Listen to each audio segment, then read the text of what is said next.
মহালয়া কথাটি এসেছে মহৎ আলয় থেকে। হিন্দু ধর্মে মনে করা হয় পিতৃপুরুষের আত্মা এই সময় পরলোক থেকে ইহলোকে আসেন জল এবং পিণ্ড লাভের আশায়। প্রয়াত পিতৃপুরুষদের জল পিণ্ড প্রদান করে তাদের তৃপ্ত করা হয়। মহাভারতে বলা হয়েছে যে মহাবীর কর্ণের আত্মা স্বর্গে গেলে সেখানে তাকে খেতে দেওয়া হলো শুধুই সোনা আর ধনরত্ন। কর্ণ ইন্দ্রকে তার কারণ জিজ্ঞাসা করলেন। ইন্দ্র বললেন, তুমি সারা জীবন শুধু সোনা দানাই দান করেছ, পিতৃপুরুষকে জল দাওনি। কর্ণ বললেন, এতে আমার কি দোষ? আমার পিতৃপুরুষের কথা তো আমি জানতে পারলাম যুদ্ধ শুরুর আগের রাতে। মা কুন্তী আমাকে এসে বললেন আমি নাকি তাঁর ছেলে।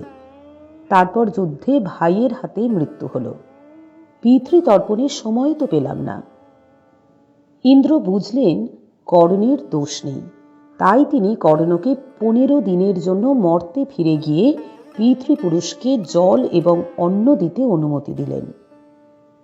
ইন্দ্রের কথা মতো এক পক্ষকাল ধরে কর্ণ মর্তে অবস্থান করে পিতৃপুরুষকে অন্ন জল দিলেন।